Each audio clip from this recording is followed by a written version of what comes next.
나의 사랑하는 책 비록 헤어졌으나 어머님의 무릎 위에 앉아서 바로가 요셉에게 말하여 이르되 내 아버지와 형들이 내게 왔은즉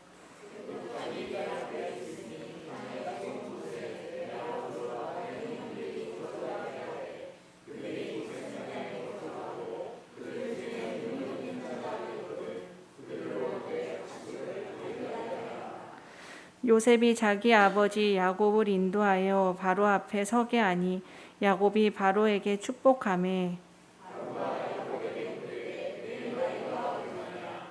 야곱이 바로에게 아뢰되 내 나그네 길의 세월이 130년이니이다. 내 나이가 얼마 못되니 우리 조상의 나그네 길의 연주에 미치지 못하나 험악한 세월을 보내었나이다 하고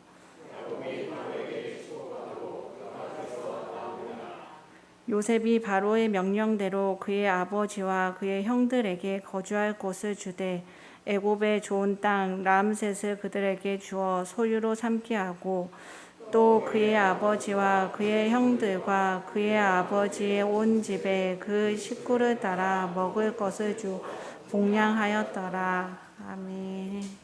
서기 312년입니다. 그러니까 지금부터 뭐 한 2000년 전이죠. 서기 312년 세계 역사의 하나의 획을 긋는 아주 중요한 전투가 하나 벌어집니다. 이 일은 세계 역사뿐만 아니라 우리 기독교 역사에서도 너무나 중요한 전투로 소위 밀비우스 다리 전투라는 전투입니다. 이 밀비우스 다리는 이탈리아의 로마시 외곽에 있는 작은 다리입니다. 이 다리를 사이에 두고 당시 로마의 두 황제가 전투를 벌입니다. 3세기 로마 제국은 무척이나 혼란한 상태였습니다. 특히 235년부터 284년까지 39년 동안 무려 26명이 황제에 올랐습니다. 그러니까는 황제로 등극해서 평균 2년도 채우지 못한 채 새로운 황제로 바뀌는 그러한 혼란이 로마에 계속되어 왔습니다. 이러한 혼란을 극복하기 위해서 로마는 4명의 황제를 두는 사두 체제를 갖추게 됩니다. 로마 제국을 크게 동방과 서방으로 나누고 각각 2명의 황제를 두어 다스리게 했습니다. 엄밀히 말하면 각각 2명의 황제라고 했는데 황제와 부황제를 두은 것입니다. 그래서 황제를 아우구스투스라고 그랬고 부황제를 카이사르라고 했습니다. 그래서 황제가 임기를 마치면 부황제가 황제가 되고 새로운 부황제를 뽑는 식으로 로마의 이 혼란을 막아보고자 했습니다. 그렇지만 이러한 제도는 혼란만 더욱 가중시켰고 서기 300년경에는 6명의 로마 황제가 난립하는 그러한 혼란스러운 상황에 처하게 되었습니다. 그리고 이 혼란의 상황이 정리되고 막바지 전투가 벌어지는데 그것이 바로 밀비우스 다리 전투라는 것입니다. 동로마 제국은 리키니우스 황제가 평정을 하였고 이제 서로마 제국의 패권을 두고 전쟁이 벌어집니다. 그래서 밀비우스 다리를 사이에 두고 서로마 제국의 두 황제가 대치하게 되는데 바로 콘스탄티누스 황제와 막센티우스 황제였습니다. 자, 여러분 콘스탄티누스 황제와 막센티우스 황제 누가 더 셀 것 같습니까? 딱 봐도 막센티우스가 셀 것 같죠. 그냥 막 셀 것 같죠. 그도 그럴 것이요. 당시 콘스탄티누스의 병력은 약 4만 명, 막센티우스 황제의 병력은 10만 명에 달했습니다. 무려 2배 이상의 병력 차이가 납니다. 게다가 콘스탄티누스는 알프스를 넘어 먼 거리를 원정 온 데 반해 막센티우스는 수도 로마를 방어하며 기다리고 있는 입장이었습니다. 통상 전쟁이 벌어지면은 공격하는 쪽이 방어하는 쪽보다 2배 이상의 군사력을 갖추어야만 승산이 있다라고 합니다. 그런데 이 전쟁은 정반대입니다. 공격하는 쪽이 방어하는 쪽보다 2배나 더 적은 그러한 군사력을 갖고 있습니다.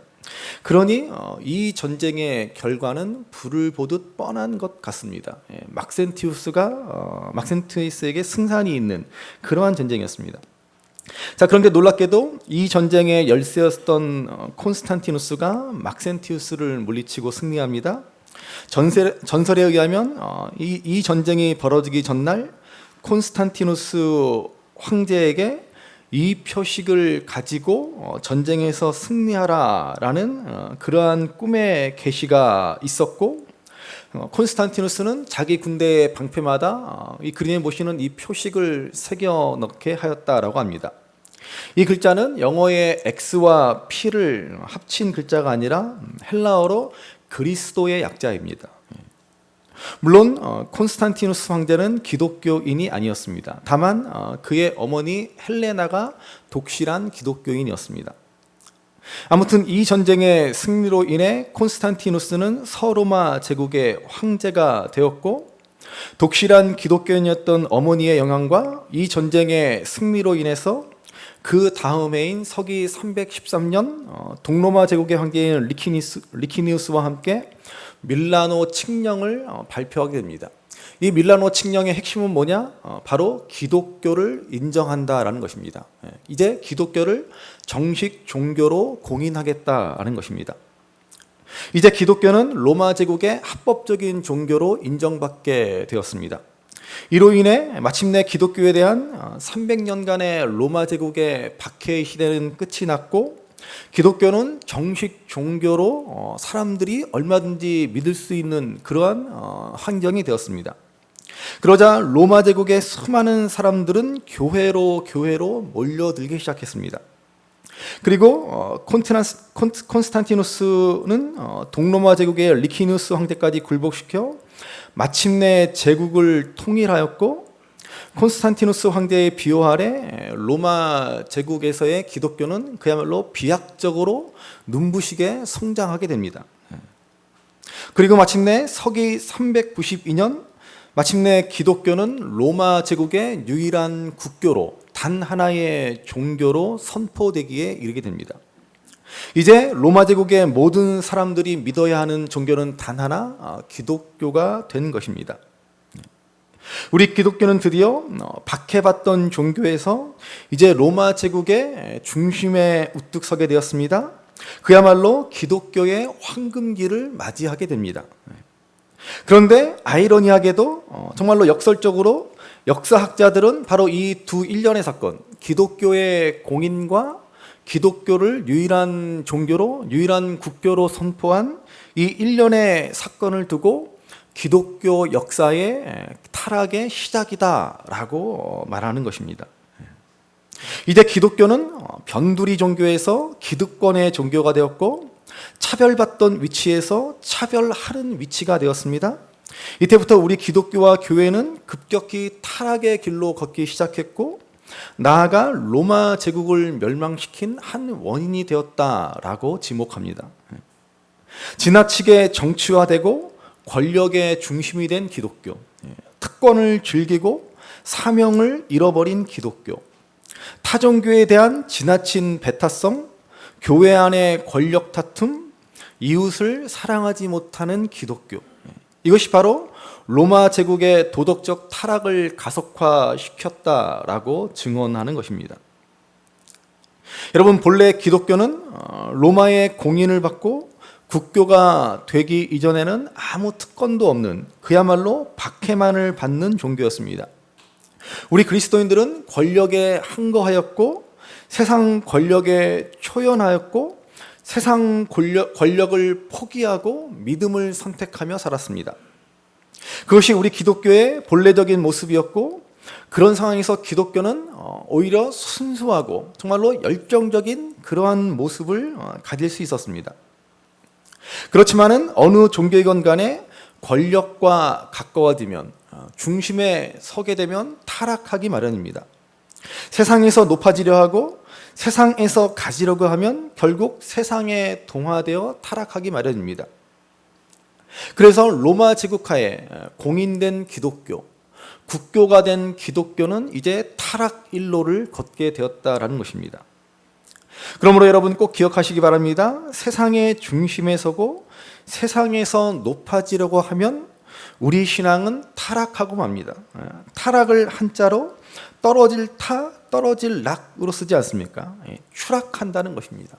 한없이 내리막길을 걷게 된다라는 말입니다. 신앙은 뭐예요? 신앙은 오르막길을 걷는 것입니다. 위를 향해 걷는 길입니다. 그것을 성화, 거룩하게 되는 것이라고 말합니다. 그래서 신앙의 길은 오르막길을 가는 것이기 때문에 여러분 쉽지가 않습니다.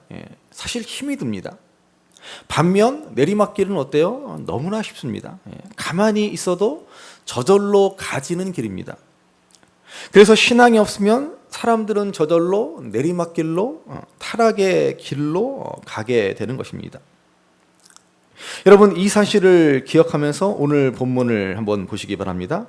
우리가 지난 시간에 본 것처럼 야곱과 그의 온 가족이 마침내 애굽의 고센 땅에 이르렀습니다.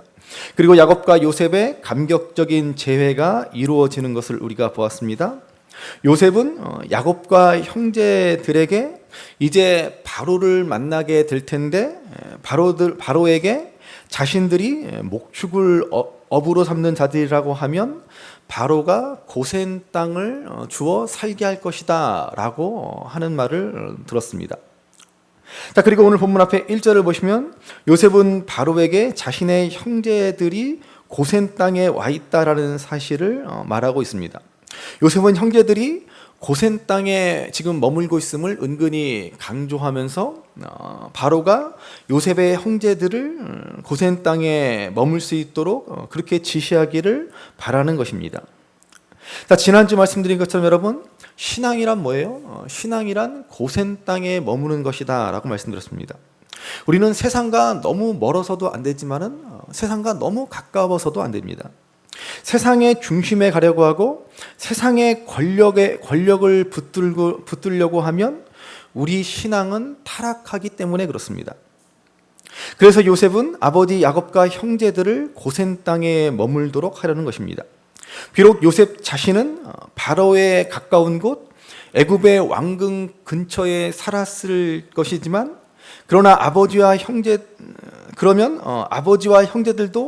왕궁 근처 수도에 살도록 하고 싶지 않겠습니까? 그래야 자주 볼 수 있고 수도에서 온갖 좋은 것들을 누리고 또 안전상의 이유로도 왕궁 가까운 곳이 좋겠다라고 생각할 수도 있을 것입니다. 예전에 제가 그 성지 순례차 이집트를 갔을 때 이스라엘에서 국경을 통과해서 이제 이집트에 들어서서 그 전세버스, 그 관광버스에 타니까는 맨 마지막에 기관총을 맨 경찰관 한 명이 저희 버스에 동승하는 것을 보고 깜짝 놀랐습니다. 정말로 기관총이 많은 걸 메고 버스 앞에 탁 앉더라고요. 그래서 왜 그런가 가이드한테 물어봤더니 이집트는 지금도 이집트 외곽 지역은 지금도 위험하기 때문에 여행객을 보호하기 위해서 이렇게 기관총으로 무장한 경찰관 한 명이 꼭 여행객들과 동승한다라는 것입니다. 여러분, 지금도 이렇게 위험한데 그 당시에는 얼마나 위험했겠습니까? 아무리 강대국 애굽이라고 해도 이집트의 변두리에 산다라고 하는 것은 아무래도 위험한 일인 것입니다. 그렇지만 요셉은 아버지 야곱과 형제들을 애굽 땅으로 데리고 올 때 그는 애굽의 중심이 아닌 애굽의 변두리 땅 고센에 두기로 마음을 먹습니다. 왜냐하면 그것은 목축하기에 적합한 땅이기 때문에 그렇습니다. 또한 여러 잡신을 섬기는 타락한 애굽 문화와 종교에 빠지지 않도록 하기 위해서입니다. 그리고 가나안 땅과 가까운 곳이기 때문에 그렇습니다. 요셉은 야곱과 그의 형제들 이스라엘 백성들이 이 애굽 땅에 영원히 머물지 않을 것을 알았습니다. 언젠가는 이 애굽을 떠나 가나안으로 돌아가야 한다라는 것을 알았습니다. 그래서 가나안과 가장 가까운 곳에 야곱과 그의 가족들을 머물도록 한 것입니다. 여러분, 오늘 우리 그리스도인의 삶의 자리가 바로 이러한 고센 땅이 되어야 할 것입니다. 우리는 사실 다 세상의 중심에 들어가고 싶어 합니다. 돈의 중심, 권력의 중심, 세상의 중심에 한번 서보고 싶어 합니다. 소위 말하는 기득권층이 되고 싶어 합니다. 그러나 여러분, 기득권을 갖게 되면, 기득권에 들어가게 되면 우리는 포기를 못 합니다. 자기를 부인하지 못하고 남을 섬기지 못합니다. 대접받기를 원하지 섬기기란 여간 어려운 것이 아닙니다. 아주 오래전에 텔레비전에서 우연히, 제가 종종 그 텔레비전 본 얘기를 하는데 다 우연히 본 겁니다. 제가 계획하고 본 건 하나도 없어요. 우연히 본 영화가 있는데 성 프란시스코의 일대기를 다룬 그런 영화였습니다. 그 영화에서 제가 너무 인상 깊게 본 장면이 하나 있습니다. 언젠가 말씀드렸지만은 성 프란시스코는 본래 군인이 되어 자신의 명성을 떨치고자 하였습니다. 그러나 그는 실패하여 고향인 이탈리아의 아시시로 돌아오게 됩니다. 이 실패가 그의 인생의 큰 전환점이 되었고 그는 어느 날 크게 회심하여 수도자의 삶을 살아가게 됩니다. 그리고 그는 성경 말씀을 따라 이상적인 수도원 공동체를 만들어 갑니다. 훗날 그들을 프란시스칸이라고 부르게 되었고 여전히 지금도 가톨릭 내에 이 프란시스칸 공동체는 존재합니다. 이 성 프란시스코의 깊은 영성을 바탕으로 한 정말로 이상적인 믿음의 공동체가 만들어져 가는 것입니다. 그런데 교황을 중심으로 한 로마 카톨릭에서 프란시스코를 주시합니다. 뭔가 기존 카톨릭의 교회 전통과는 다른 새로운 공동체의 출현에 혹시 이단이 아닌가 하는 의심을 받게 됩니다. 그리고 마침내 프란시스코는 교황에게 직접 신문을 받게 됩니다.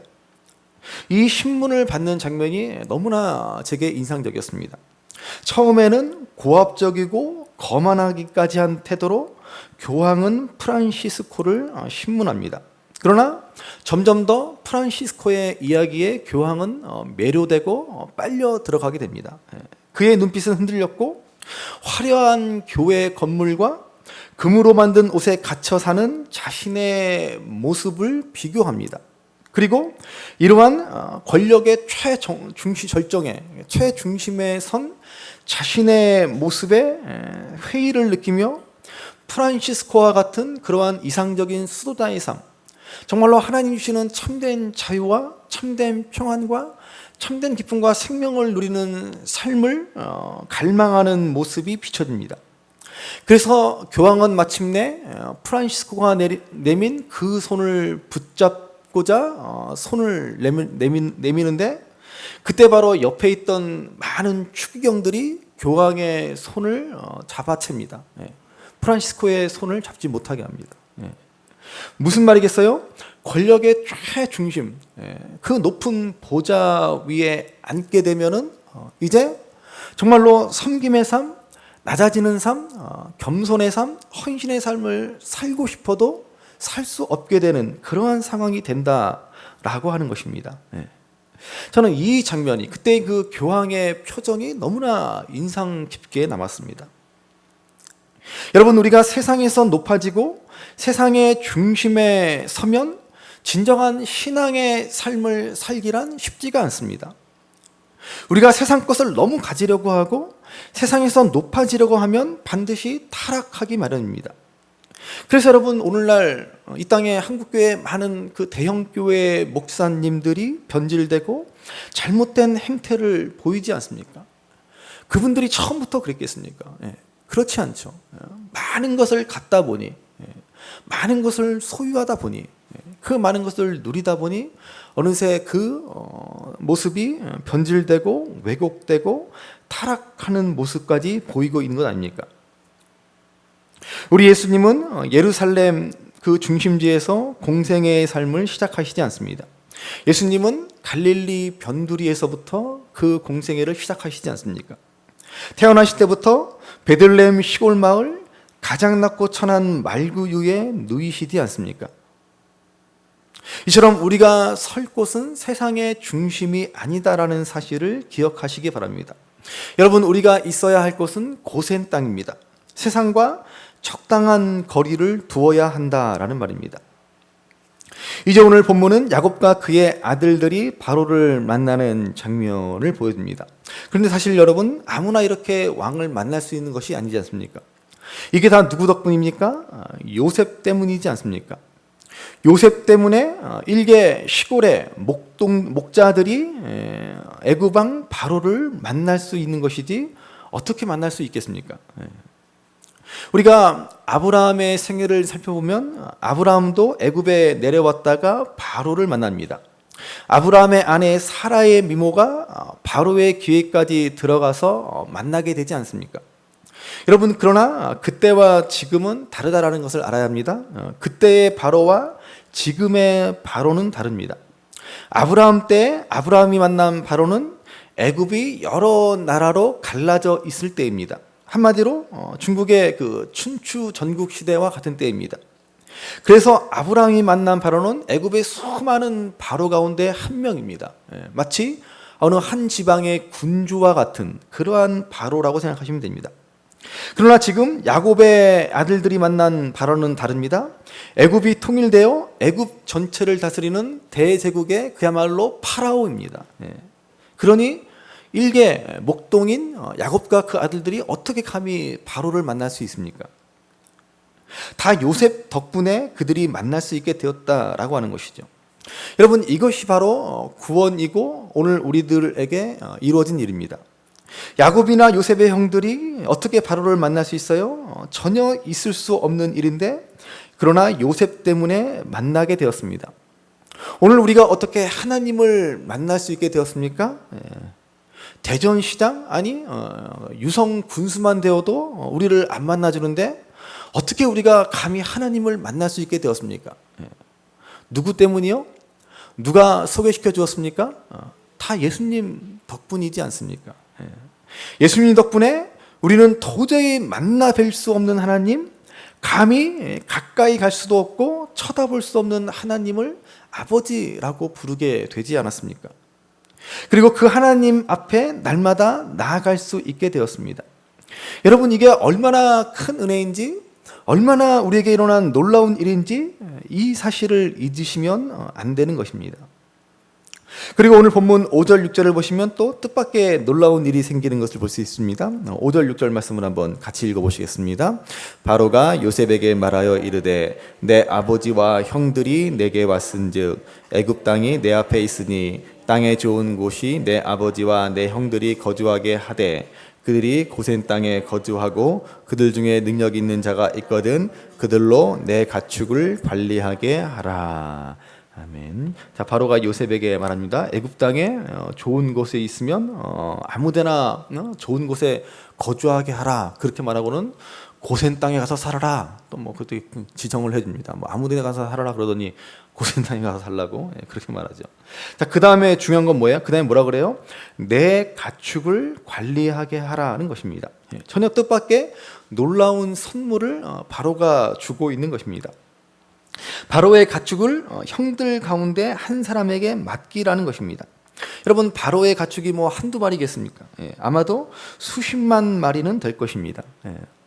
제가 예전에 그 몽골에 가서 보니까는 몽골에서는 부자는 다 시골에 삽니다. 도시는 뭐 할 일도 없고 한 달 열심히 일해봐야 당시 우리 돈으로 8만 원 법니다. 8만 원. 8만 원 가지고 뭘 어떻게 먹고 살겠습니까? 당시 몽골 한 사람 그 한 달 생활비가 적어도 뭐 20만 원 정도 필요한 하는 시대였다라고 합니다. 그런데도 뭐 도시에서 뭐 이런저런 일 열심히 해봐야 8만 원 버는 그런 시대. 지금은 좀 낮았겠죠. 그러니 그걸로 생계가 되지 않습니다. 그래서 도대체 어떻게 그러면 이 사람들이 다 먹고 사냐 그랬더니 다 시골에 친척들이 있어서, 다 시골에 가족들이 있어서 시골에서 보내주는 돈으로 도시 사람들이 먹고 산다라는 이야기를 들었습니다. 그래서 시골에 있는 분들은 뭐예요? 가축이 보통 몇 천 마리는 보통이고 몇만 마리씩 가지고 있다라고 하는 것이죠. 그래서 몽골의 진짜 부자들은, 몽골의 재벌들은 다 시골에 있다라는 그런 이야기를 들은 적이 있습니다. 그러니까 여러분, 애굽 왕 바로는 얼마나 그 가축들이 많았겠습니까? 그걸 이제 다 맡아서 관리하게 된 것이죠. 그러면 바로가 이 책임을 형들에게 맡기는데 언제 형들이 목축하는 것을 보기나 했습니까? 적어도 왕의 가축을 돌보려면 적어도 시험을 보고 테스트를 해서 정말 제대로 가축을 잘 돌볼 수 있는가 하는 것을 보아야 하지 않습니까? 그런데 한 번도 보지도 않고 이 가축을 맡깁니다.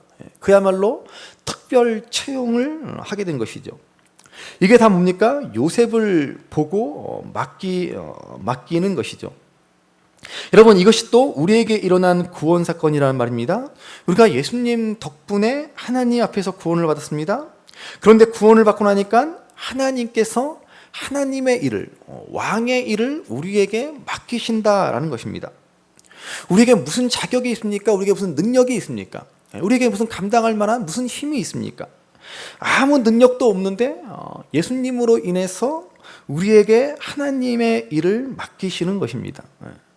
그러면 이제 어떻게 되었어요? 우리는 이제 왕 같은 제사장이 되어서 세상을 축복하는 존재로 살아가게 되었다라는 것입니다. 저는 정말 이러한 놀라운 변화, 이러한 놀라운 신분의 변화가 우리에게 일어났다는 사실을 기억하고 늘 그 은혜를 생각하며 감사하는 삶, 정말로 능력 있는 삶을 살아갈 수 있게 되기를 바랍니다. 저는 정말 우리가 예수님 덕분에 정말 성공한 인생이 되었다라는 사실을 기억하시면 좋겠어요. 하나님이 우리에게 하나님의 일을 맡기셨습니다. 감히 어떻게 우리가 무슨 자격이 있고 무슨 힘이 있어서 하나님의 일을 맡을 수 있습니까?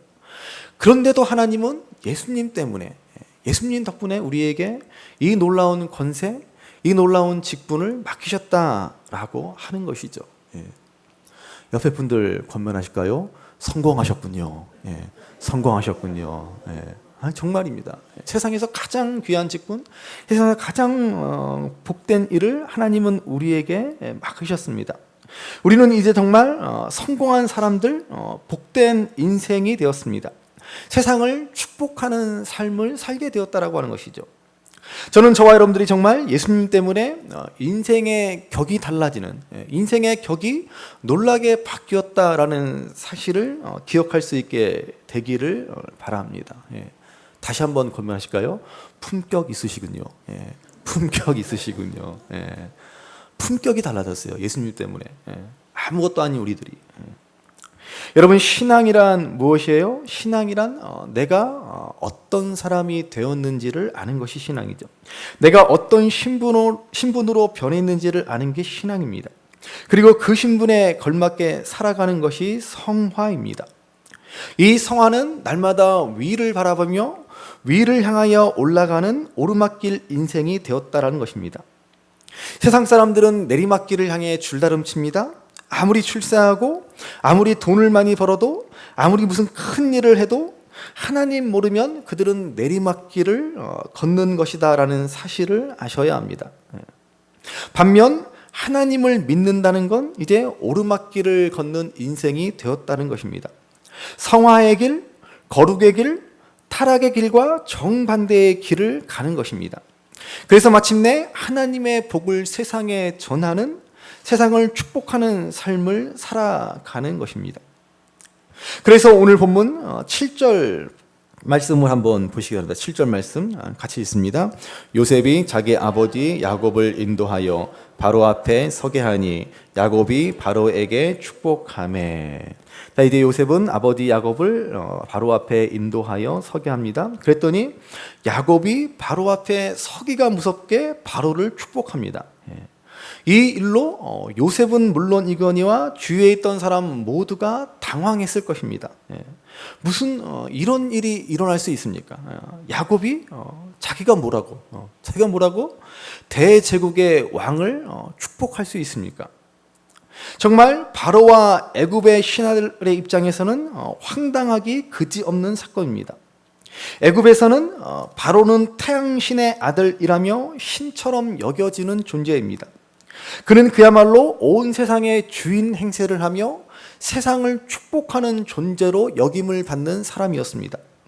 그런데 지금 누가 누구를 축복하고 있습니까? 바로도 아마 하도 어이가 없어서 말문이 턱 막혔을 것입니다. 저 가나안 땅 저 촌곳에서 온 저 늙은 노인네가, 100세도 넘은 저 노인네가, 저 아무 힘도 없는 노인네가, 먹을 것이 없어서 애굽에 몸을 의지하려 온 저 노인네가 감히 나를 축복해? 있을 수도 없는 일입니다. 정말 황당하기 그지 없었을 것입니다. 그래서 하도 어이가 없어서 도대체 나이를 얼마나 먹었나 싶어서 나이를 묻습니다. 그랬더니 야곱이 뭐라고 대답합니까? 9절 10절 말씀을 보십시오. 9절 10절 같이 읽습니다. 야곱이 바로에게 아뢰되 내 나그네 길의 세월이 130년이니이다.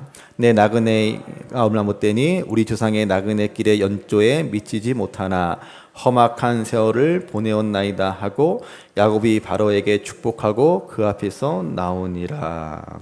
야곱은 바로에게 자신의 나이가 130세를 말하고서는 또다시 바로를 축복합니다. 바로가 또 한 번 기습적으로 축복을 당했습니다. 바로 입장에서는 너무나 어이가 없는 그런 황당한 상황. 그냥 100세가 넘은 노인네이니까 그냥 노인네이가 그러려니 하고 그냥 넘겼을 테지, 아마 다른 사람 같았으면 그냥 그 자리에서 바로 큰 일을 하게 했을 것입니다. 아무튼 우리는 이 야곱의 모습을 통해서 신앙의 차원 높은 경지를 보게 되는 것입니다. 여러분, 믿음의 사람들은 세상을 축복하는 사람들로 부름을 받았다라고 하는 것이죠. 상대방이 어떤 사람들이든, 그가 어떤 존재이든, 대통령이든 뭐든 우리는 그를 축복하는 존재이어야 하는 것입니다. 아무리 세상에서 힘이 있고 재물이 있고 권세가 있어도 우리는 그 앞에서 결코 주눅들지 않습니다. 우리는 그들을 축복하는 존재로 부르심을 받았기 때문입니다. 당당하게 우리는 하나님의 복을 그들에게 선포하는 존재가 된 것입니다. 그러면 우리가 어떻게 이러한 삶을 살아갈 수 있습니까? 그 비결이 무엇입니까? 오늘 야곱의 이 말 속에 그 이유가 담겨 있습니다. 야곱은 자신의 나이를 나그네의 길의 세월이라고 표현하고 있습니다. 야곱은 지금 믿음의 삶의 본질을 잘 말해줍니다. 여러분, 믿음의 삶은 뭐예요? 믿음의 삶이란 이 인생길이 나그네길이라는 사실을 잊지 않고 살아가는 것입니다. 신앙은 이 땅에 소망을 두고 살아가는 것이 아니지 않습니까? 신앙이라고 하는 것은 본향을 찾아가는 길입니다. 그래서 신앙의 핵심은 나그네길에 있습니다. 이걸 우리가 알아야 세상을 축복하는 존재로 살아갈 수 있다라는 것입니다. 나그네길이란 뭐예요? 우리가 이 땅에 영원히 살 것이 아니다라는 말이지 않습니까? 그저 이 인생길이 잠깐 스쳐가는 인생길임을 아는 것이죠. 그러면 뭐 우리가 이 땅에서 그렇게 아웅다웅하며 뭐 그거 조금 더 가지려고 하고 뭐가 그렇게 원통하고 분할 게 있습니까? 그냥 스쳐가는 나그네일 뿐인데. 그래서 믿음장이라고 하는 히브리서 11장을 보면 애굽의 왕자로서 애굽의 권력의 핵심 중에 핵심에 있었던, 세상을 다 가진 것과 마찬가지였던 모세의 삶을 이렇게 말해주지 않습니까? 우리 히브리서 11장 24절에서 26절의 말씀을 한번 같이 읽어보시겠습니다. 믿음으로 모세는 장성하여 바로의 공주의 아들이라 칭함받기를 거절하고 도리어 하나님과 백성과 함께 고난받기를 잠시 죄악의 낙을 누리는 것보다 더 좋아하고 그리스도를 위하여 받는 수모를 애굽의 모든 보화보다 더 큰 재물로 여겼으니 이는 상 주심을 바라봄이라. 아멘. 자, 믿음으로 모세는 바로의 공주의 아들이라는 그 권세를 거절합니다. 애굽의 모든 권력, 모든 보화, 재물을 다 포기합니다. 인생을 마치 영원히 살 것처럼 그것을 붙들고 죄악의 낙을 누리며 살아가는 것보다 하나님 나라 백성으로서의 삶을 선택했다라는 것입니다. 하나님 나라를 소망하며 본향을 향해 가는 나그네의 삶을 살아간 것입니다. 여러분, 제가 종종 기복신앙에 대해서 비판합니다만, 여러분, 기복신앙이 왜 나쁜 것입니까? 왜 잘못된 것입니까? 복을 바라는 신앙이 뭐가 나쁩니까? 우리 믿음 생활은 분명 복 있는 생활입니다. 예수 믿는 사람은 복이 있다. 여러분, 이것이 성경의 중요한 가르침이지 않습니까? 그런데 왜 기복신앙이 나쁩니까? 우리가 나쁘다라고 말하는 이유는 기복신앙의 문제가 뭐예요? 그저 물질력이고 이 땅에서의 복, 현세적인 복만을 바라기 때문이라는 것입니다. 그저 이 땅에서 잘 먹고 잘 살기만을 구합니다. 그저 이 땅에서 성공과 부요함만을 바랍니다. 마치 이 땅의 복이 전부인 양 그렇게 예수님을 믿는 것이 잘못된 기복신앙이라는 것 아닙니까? 여러분, 참된 신앙은 우리가 나그네임을 잊지 않는 것입니다. 우리가 나그네임을 안다면 뭐 그렇게 이 땅의 것에 매달릴 이유가 뭐가 있습니까? 뭐 가지고 그렇게 안달하고 불평하고 걱정에 매여 살아갑니까? 우리가 나그네임을 기억한다면 우리는 조금 없을지라도, 조금 부족할지라도 좀 더 자유롭고 좀 더 유연하고 좀 더 홀가분하게 인생을 살아갈 수 있게 되지 않겠습니까? 또한 나그네란 주인 노릇 안 하고 사는 것입니다. 신앙이란 뭐예요? 내 인생의 주인이 누구인지를 확실히 아는 것이지 않습니까? 누가 내 인생의 주인입니까? 여러분, 여기에 대한 분명한 고백을 갖고 살아야 합니다. 한번 옆 사람에게 한번 물어보십시오. 당신의 주인은 누구십니까? 한번 물어보세요. 당신의 주인은 누구십니까? 한번 또 물어보십시오. 혹시 당신 아닙니까? 혹시 당신 아닙니까? 그렇죠, 여러분. 신앙의 주인은, 신앙이란 인생의 주인이 누구인가를 분명히 알고 살아가는 것이고, 그게 바로 나그네 인생이라는 것이에요. 그래서 미국 이민에 관한 이런 이야기가 있습니다. 한 미국에 있는 한인 교회에서 노인분들을 위해서 영어 회화반을 운영합니다. 그런데 나이 드셔서 뭐 영어를 배운다는 거 쉽지는 않은 일이죠. 이민한 한 부부가 등록해서 열심히 영어를 공부합니다. 이분들이 전라도 분들이었어요. 그래서 열심히 배워서 조금 자신감이 붙자 일단 우리끼리는 앞으로 영어로 대화하자, 우리끼리 먼저 영어를 연습하자, 이렇게 다짐을 합니다.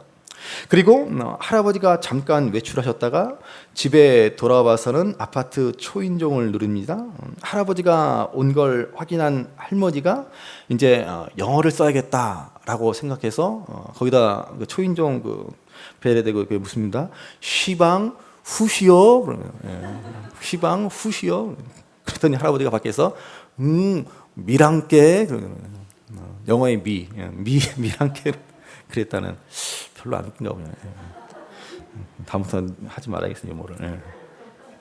아무튼 여러분, 누가 내 인생의 주인입니까? 우리는 모두 나라고 미랑께 그러고 있지 않느냐는 것입니다. 나그네는 내가 내 인생의 주인이 아님을 잘 아는 사람입니다. 결코 주인 노릇 하려고 하지 않습니다. 야곱은 평생을 자신이 주인 되고자 애썼던 사람이지 않습니까? 어려서 어쨌든 형의 장자권을 뺏어서라도 주인 노릇하려고 애썼고, 하나님의 삼촌집에서 어떻게든 재산을 늘려가지고 땅 좀 사서 내가 주인된 인생 한번 살아보겠다고 했던 사람입니다. 세겜이라는 곳에서는 땅 좀 사서 주인 노릇 해보겠다고 하겠지만은 그게 한 번도 제대로 되지 않는다는 것을 알았습니다. 이제 노년에, 이제는 마지막에 고향 땅에서 삶을 마무리하고 헤브론에 조상들이 묻힌 그 막벨라 굴에 묻힐 것을 생각했는데 그것조차도 자기 마음대로 안 된다라는 사실을 알았습니다.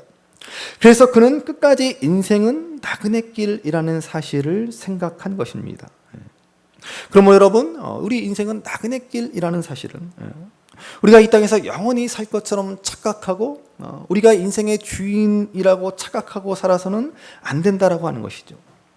또한 야곱은 인생의 본질, 신앙의 핵심을 말해주는 또 한 가지 중요한 사실을 말해줍니다. 그것은 바로 자신의 인생길이 험악한 세월이었다라는 것입니다. 여러분, 인생은 다 험악한 세월을 살아가는 것이지 않습니까? 몇 년을 살던 이 인생길은 참 험악합니다. 인생이 나그네 길이다라는 말이 다 담지 못하는 말이라는 사실, 험악한 세월이라는 의미가 포함되었다라고도 할 수 있죠. 야곱은 그야말로 험악한 인생을 살았습니다. 정말 별의별 일이 다 있지 않았습니까? 그러면 나그네 길에 이 130년간의 험악한 세월을 산 야곱이 어떻게 바로를 축복할 수 있습니까? 이게 여러분, 우리가 하나님을 믿는 신앙의 본질입니다. 우리는 이 땅에 소망을 두지 않고 살아가기 때문에 이 땅의 삶은 나그네의 삶뿐이고 험악한 삶임을 알기 때문에, 그래서 이 땅을 살아가며 사람들을 축복하며 살아갈 수 있는 것입니다. 이 땅의 사람들과 똑같이 살아가면서, 그들과 똑같이 욕심과 정욕에 사로잡혀 살아가면서, 그들과 똑같은 것을 가지려고 그들처럼 되려고 안달하면서 살아가면서 어떻게 그들을 섬기며 그들을 축복하며 살아갈 수 있습니까? 그들이 내 경쟁자인데, 그들이 가지면 내가 갖지 못하는데 어떻게 우리가 축복의 통로가 되며 살아갈 수 있습니까?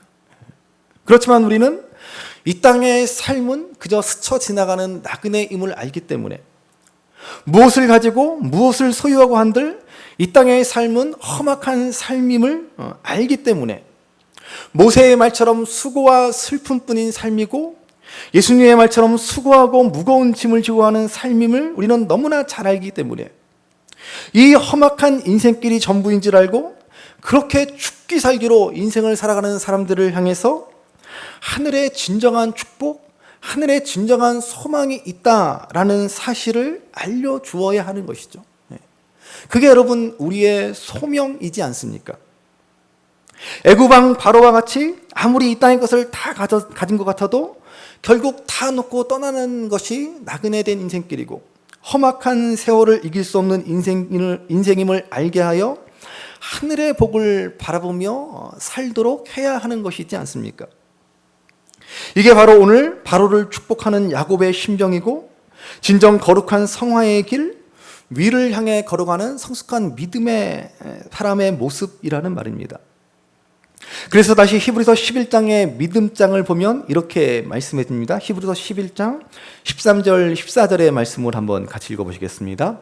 이 사람들은 다 믿음을 따라 죽었으며 약속을 받지 못하였으되 그것을 멀리서 보고 환영하며 또 땅에서는 외국인과 나그네임을 증언하였으니 그들이 이같이 말하는 것은 자기들이 본향 찾는 자임을 나타냄이라. 아멘. 믿음 생활이란 무엇입니까? 우리가 이 땅에서 나그네임을 증명하며 증거하며 살아가는 것입니다.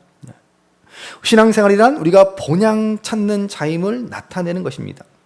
사람들이 우리의 모습을 보고 우리의 신앙을 보고 이 세상 사람들이 찾아야 할 본향이 어디 있는지를 알아야 되는 것입니다. 그런데 세상 사람들이 우리를 볼 때 그냥 죽을 힘을 다해서 이 땅의 것이 전부인 양 살아가는 모습을 본다면 과연 우리를 통해서 하나님의 복이 세상에 증거될 수 있겠습니까? 그러므로 오늘 우리는 나그네 인생이고 험악한 인생을 살아간다는 사실을 잊지 마시기 바랍니다. 때문에 우리는 이 땅의 것이 전부인 양 살아가지 않습니다. 이 땅의 것 갖지 못할지라도, 세상의 중심에 우리가 서지 못할지라도, 세상의 보화, 세상의 명예, 세상의 권력 갖지 않을지라도 우리는 넉넉하게 여유 있게 복된 믿음의 삶을 살아가는 것입니다. 그러므로 바라기는 더욱 우리가 돌아갈 본향을 소망 중에 바라보며 세상의 복을 증거하는 삶, 우리 주위의 사람들에게 참 복이 어디에 있는지를 나타내는 삶을 살아가실 수 있는 저와 여러분들이 될 수 있기를 주님의 이름으로 간절합니다. 우리 어머님이 들려주시던 재미있게 듣던 말이 책 중에 있으니 이 성경심이 사랑합니다. 나의 사랑하는 책 비록 헤어졌으나 어머님의 무릎 위에 앉아서 재미있게 듣던 말이 책 중에 있으니